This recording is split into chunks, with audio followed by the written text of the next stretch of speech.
Assalamualaikum warahmatullahi wabarakatuh. Apa kabar sahabat Ukhuwah Islamiyah? Semoga tetap dalam lindungan Allah Subhanahu wa taala serta dilancarkan segala urusan-urusan kita. Dalam video pembahasan kali ini, saya akan mencoba menanggapi video yang tengah viral sekarang tentang kasus penistaan agama dan dugaan penganiayaan yang dilakukan oleh Bapak Napoleon Bonaparte terhadap MKC yang menyebabkan serangan bertubi-tubi dilancarkan juga kepada Ustadz Abdul Somad karena diklaim telah menista agama juga akibat pernyataannya yang mengatakan bahwa ada jin kafir dalam salib, yang kini marak lagi diangkat untuk memenjarakan UAS juga seperti Yahya Waloni dan MKC. Dan video ini dirangkum dengan sangat telaten oleh Johannes Liong yang diberi judul Hukuman Mati Mengubah Abdul Somad dan Yahya Waloni, Ahok Bongkar Ulama Palsu. Nah, bagaimana videonya? Mari kita lihat bersama. Check it out.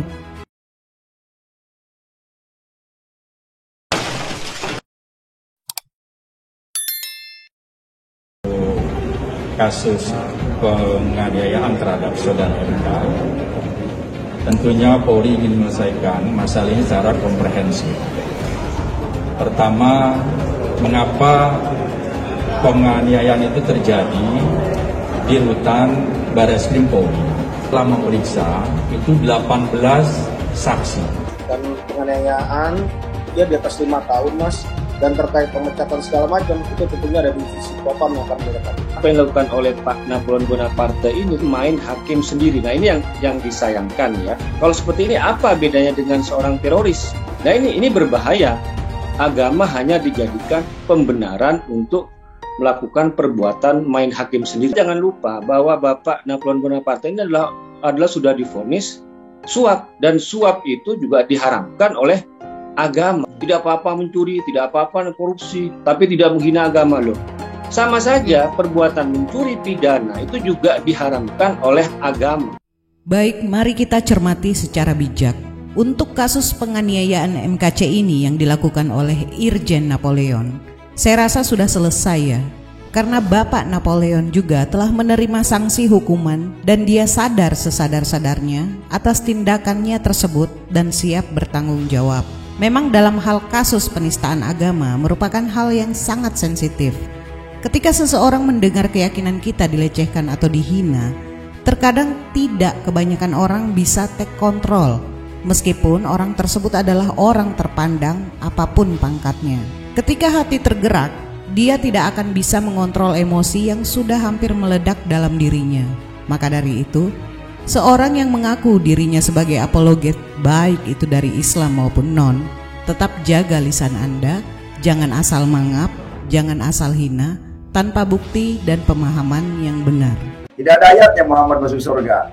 Muhammad sendiri dikerumuni jin. Ada ayatnya Muhammad dikerumuni jin. Muhammad itu dekat dengan jin. Pokoknya saya bongkar budal badil. Kitab karangan manusia, kitab dongeng Arab kita bongkar. Ayo nyadar bangsa Indonesia. Nyadar ya, tidak ada apa-apanya Muhammad bin Abdullah itu. Katanya Muhammad itu utusan Allah. Tapi kenapa tidak satupun wahyu yang turun kepada Muhammad? Jelas ya ayatnya, Muhammad ini dekat dengan jin. Sebagai seorang apologet, kita perlu memberi saringan alias filter untuk mengatakan atau menguraikan sesuatu. Sebagai seorang muslim, kita mengetahui dengan pasti jiwa tauhid yang ada dalam hati kita, niat dalam hati, perkataan, dan perbuatan. Dan untuk kasus yang dilakukan oleh Bapak Napoleon kita ini, saya tidak akan berkata banyak lagi. Kita serahkan semuanya kepada Allah Subhanahu wa taala dan aparat hukum yang berwenang. Saya kira tindakan Bapak Napoleon yang beliau akui sebagai tindakan terukur dapat dikatakan ada benarnya juga. Mungkin penganiayaan beliau adalah suatu peringatan kepada aparat kepolisian dan pihak lapas untuk lebih memberi perhatian lebih kepada KC agar tidak langsung dikumpulkan bebas dengan tahanan lain, atau istilahnya sel isolasi, karena kasus yang dijalani KC adalah kasus yang sensitif dengan mengundang kegeraman massa. Secara tidak langsung, Bapak Napoleon menyelamatkan KC dari hal yang lebih besar. Wallahu alam. Oke, kita lanjut lagi. Tentunya dari kasus tersebut mendatangkan pengaruh yang sangat besar terhadap tidak terimanya umat Kristen sampai-sampai menuntut keadilan dengan memojokkan kembali Ustadz Abdul Somad atas pernyataannya beberapa tahun yang silam. Saya ulang, ceramah tahun lama diungkit lagi sekarang yang mengatakan bahwa di patung ada jin kafirnya. Harusnya kata mereka, UAS juga ditangkap karena menista agama dan mengajarkan kebencian.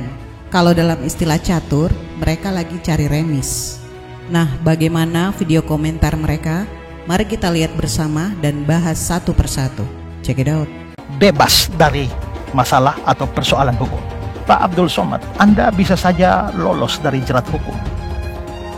Tapi penghinaan Anda itu tidak bisa menghapus kesan negatif tentang Anda di pikiran kami dan di hati kami, umat Kristen Indonesia. Apakah karena kata-kata Abdul Somad di video itu adalah jawaban atas pertanyaan orang, maka ada setan atau ada jin kafir di balik patung salib itu jadi benar? Coba Anda berikan ayatnya atau berikan hadisnya. Kalau Anda bisa menunjukkan itu, maka memang Anda tidak salah, karena Anda hanya mengungkapkan apa yang ada di kitab suci Anda atau di hadis Anda. Tapi kalau tidak ada ayat seperti itu, tidak ada hadis seperti itu, saya ingin melihat bagaimana Anda menunjukkan bahwa Anda tidak sedang menghina agama lain. Apakah karena itu adalah pengajian tertutup, maka adanya jin kafir atau setan di balik patung salib itu jadi benar? Hanya karena itu dilakukan di ruang tertutup. Apakah karena video dari Abdul Somad itu adalah pengajian tertutup, maka otomatis itu tidak bisa dikatakan sebagai penghinaan dan ungkapan kebodohan? Setelah melihat cuplikan video dari Pak Esra Soru atas pernyataan UAS, kita cukup senyumin saja ya. Kenapa saya berkata seperti itu? Sekarang begini, saya coba luruskan pemahaman Pak Esra Soru ya. Video pernyataan UAS yang menyebutkan tentang jin kafir dalam patung salib itu terjadi pada tanggal 21 Agustus 2019 lalu dalam sebuah kajian subuh di salah satu masjid di Riau di hadapan komunitas muslim. Posisi UAS saat itu menjawab pertanyaan seputar hukum patung dalam keyakinan Islam. Jadi ini bukan isi ceramah ya, melainkan menjawab pertanyaan dalam sesi tanya jawab. UAS menyampaikan akidah Islam dan ini ada dasarnya. Sangat keliru jika Esra Soru menuntut dalil dalam Al-Quran dan hadis. Sekarang saya balikin, jika ada dasar hadis dan ayatnya dalam Al-Quran, apakah itu tetap Anda katakan salah? Dasar ayat dalam Al-Quran tentang patung itu ada beberapa ya, berdasarkan kisah Nabi Ibrahim alaihissalam yang menghancurkan patung-patung sembahan. Ini ada di Al-Quran surah Al-Anbiya ayat 58. Jin yang membangun patung-patung dan gedung-gedung untuk Nabi Sulaiman alaihissalam, ini ada di Al-Quran surah As-Saba ayat 13, dan masih ada beberapa ayat lagi ya. Nah, sedangkan dalam hadis juga ada beberapa, tapi saya tampilkan hadis yang dibawakan saat UAS menjawab pertanyaan dari salah satu jamaah.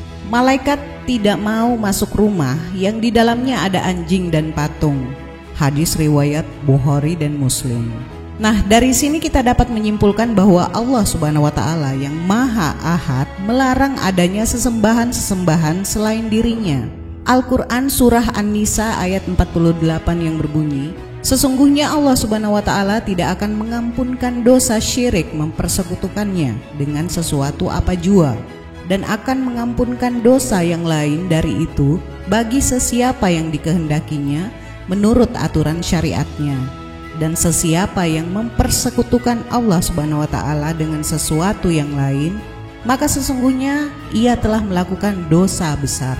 Dan sesembahan mereka, maksudnya orang-orang kafir terdahulu hingga kini, kebanyakan sesembahan mereka itu dibuat patung, dan ini terbukti benar adanya. Karena dosa yang tidak terampuni adalah syirik, yakni menyekutukan Tuhan dengan apapun. Nah, terus apa hubungannya dengan jin kafir, Esa?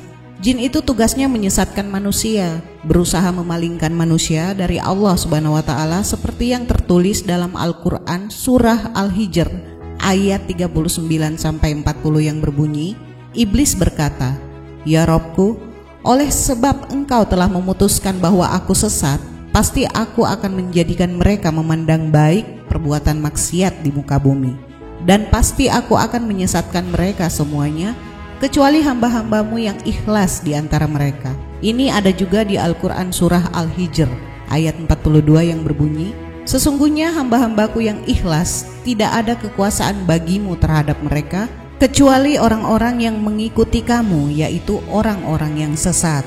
Sama halnya dalam Al-Quran surah An-Nahl ayat 99-100 yang berbunyi, sesungguhnya setan itu tidak ada kekuasaannya atas orang-orang yang beriman dan bertawakal kepada Robnya.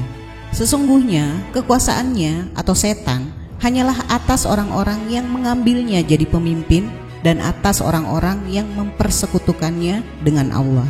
Nah, maka sangat pantaslah jika UAS berkata seperti itu. Semua yang diucapkan UAS itu ada dasarnya dan tidak asal berdakwah. Dia memperingatkan kepada umat Islam agar menghindari yang dapat merusak akidah Islam seseorang. Ini saya berbicara atas dasar keyakinan saya sama seperti yang disampaikan oleh UAS. Jadi UAS tidak mengatakan hal tersebut di stadion terbuka, tapi dalam jemaah Islam sendiri dalam masjid. Nah, sekarang kita balikin mereka. Lebih baik dan bijak mana MKC yang menghina-hina keyakinan umat Islam di publik daripada UAS yang berdakwah di dalam masjid dan hanya dihadiri oleh jamaah Islam, dan itu pun ada dasarnya? Lebih masuk akal mana? Coba jawab ini dengan melepas kacamata kuda Anda. UAS sama sekali tidak menyalahi aturan. Apa? Ujaran kebencian kepada umat lain? Sebagai apologet, jika saya balikin pertanyaan ke Anda lagi, bagaimana jika ternyata dalam keyakinan Anda, kitab suci Anda juga terdapat larangan-larangan membuat sesembahan lain dan patung? Keluaran 20 ayat 4-5 yang berbunyi, janganlah membuat bagimu patung yang menyerupai apapun yang ada di langit, di atas, atau yang ada di bumi di bawah, atau yang ada di dalam air di bawah bumi. Jangan sujud menyembah kepadanya atau beribadah kepadanya. Ulangan 4 ayat 23, hati-hatilah supaya jangan kamu melupakan perjanjian Tuhan Allahmu yang telah diikatnya dengan kamu, dan membuat bagimu patung yang menyerupai apapun yang oleh Tuhan Allahmu dilarang kau perbuat. Ini sama halnya di dalam Imamat 26 ayat 1. Janganlah kamu membuat berhala bagimu, dan patung atau tugu berhala janganlah kamu dirikan bagimu. Juga baru berukir, janganlah kamu tempatkan di negerimu untuk sujud menyembah kepadanya, sebab akulah Tuhan Allahmu. Apa ini juga Anda anggap salah ya? Kemudian dalam versi full, komentar Pak Esra Soru mengatakan bahwa bagaimana dengan mobil ambulans yang gambarnya juga simbol salib? Pak Esra Soru, Anda bisa bedakan simbol sama patung nggak? Apa saya harus menguraikan satu-satu lagi untuk membuka pemahaman Anda seperti anak sekolah biar bisa membedakan? Oke, lanjut lagi, kita lihat komentar mereka yang lain. Check it out. Untuk agama, yaitu tadi, bela agama, bela kitab sucinya, bela Tuhannya, ya kan? Kalau Tuhannya pun setan mungkin dibela juga, kan begitu. Bela negara, masa ada polisi agama? Ini kan aneh nih. Polisi itu bukan ngurusin agama, polisi itu ngurusin negara. Alah, kalau Jenderal Bonaparte itu mah kecil lah. Menjadi pertanyaan, siapa di belakangnya? Dia bilang ini Muhammad Kece membuat disintegrasi. Sendiri dia nggak merasa. Dia nggak merasa nggak bahwa ancaman yang paling berat di negara ini sebenarnya ya terhadap toleransi dan intoleransi ya korupsi. Apalagi komentarnya tuh wah tindakan terukur. Masa seorang jenderal kayak begitu ngurusin sampai ke tinja-tinja? Itu bukan jenderal, itu kopral. Orang udah sampai kemana-mana, kita masih sibuk umak di agama aja. Coba, agama itu asalnya dari mana sih? Siapa yang menciptakan agama? Apa benar Tuhan menciptakan agama? Ketika melihat komentar yang satu ini, kita cukup senyumin saja ya.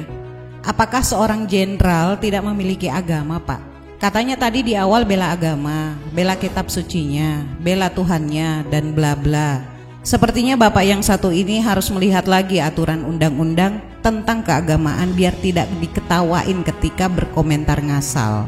Pak, agama itu mengatur hubungan manusia dengan Tuhan, manusia dengan manusia, dan manusia dengan alam semesta. Saya kasih bocoran nih Pak, agama mana sih yang benar? Al-Quran surah Al-Imran ayat 19 yang berbunyi, sesungguhnya agama di sisi Allah ialah Islam. Tidaklah berselisih orang-orang yang telah diberi kitab kecuali setelah mereka memperoleh ilmu, karena kedengkian di antara mereka. Barang siapa ingkar terhadap ayat-ayat Allah, maka sungguh Allah sangat cepat perhitungannya. Makanya dalam negara kita ini ada juga undang-undang tentang keagamaan. Lanjut lagi. Ustadz Abdul Somad itu guys, mereka adalah penista agama, sudah dilaporkan bertahun-tahun, tetapi tetap saja tidak ditangkap oleh polisi, karena polisi takut oleh umat mayoritas agama Islam guys. Penistaan salib Ustadz Abdul Somad guys, dan sampai sekarang si UAS ini tidak ditangkap juga oleh polisi. Ya polisi tahulah sendiri, polisi mah aduh takutan kalau polisi Indonesia mah. 2000 tahun setelah Yesus meninggal, agama Kristen dan Katolik memiliki jumlah pengikut terbanyak di dunia. Tapi yang gue percaya di sini adalah akan muncul banyak pengikut Yesus, banyak kesatria Yesus dari ujung Indonesia sampai ujung Indonesia yang memiliki iman lebih berani daripada gue, iman lebih dahsyat daripada gue. Jadi jangan takut, kita ini agama minoritas di Indonesia, tetapi kita harus bersuara lantang. Hidup untuk Kristus, mati adalah keuntungan. Jadi apabila Somad, Abdul Somad yang menghina salibnya orang Kristen tidak mau meminta maaf, karena dari isi ceramah kau itu menimbulkan keributan antar umat beragama. Memangnya kau pernah lihat itu jin disalib? Hah? Dan mereka merasa marah dan tersinggung karena mereka merasa kau melecehkan agama mereka, salib mereka. Walaupun kau pernah lihat ada jin atau tuyul, ada apapun di salib, gak usah kau omongin. Mungkin aja Somad ya, apabila ada orang non muslim mengatakan di tasbih itu ada tuyul, kuntilanak atau genderuwo, marah gak kau? Ingat loh, nanti di neraka itu justru banyak yang muslim yang masuk neraka. Anak muda yang satu ini berkomentar mengatakan bahwa UAS adalah penista agama. Penista agama dari mananya? Pernah tidak logika Anda bertanya-tanya kenapa sampai 3 tahun Ustadz Abdul Somad tidak ditangkap-tangkap?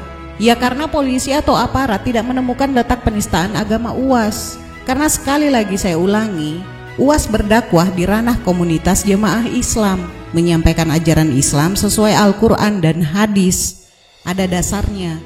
Kalau KC memang dengan sengaja mempublish, menghina terang-terangan tanpa memahami ajaran Islam itu sendiri, alias asal mangap seperti Paul Zhang yang omong kosong saja. Ibaratnya begini, seorang mentor dalam meeting menjabarkan kepada bawahannya tentang struktur dan SOP perusahaan tersebut. Ingat, dalam forum meeting internal ya. Tahu-tahu ada yang ngoceh kalau apa yang dibicarakan sang direktur sangat menyinggung SOP perusahaannya, nuntut ini dan itu. Semestinya konfirmasi, pelajari dulu. Nah kalau komentar si wanita yang mengharuskan UAS meminta maaf, ya nggak mungkin lah. Kalau UAS berdakwah terus ngomongin ayat Al-Quran, telah kafirlah yang menyebut Tuhan itu 3. Salah nggak? Harus minta maaf nggak? Kalau UAS meminta maaf, itu berarti ayat Al-Quran itu harus dihapus atau dirubah gitu. Nauzubillah. Lama-lama para apologet Kristen akan menuntut Al-Quran dengan dakwaan nyari perkara. Ada-ada aja metodenya. Terus, dapat ilmu dari mana kalau nanti di akhirat orang Islam lebih banyak masuk neraka? Dapat pemahaman dari mana? Pass over it, Neng.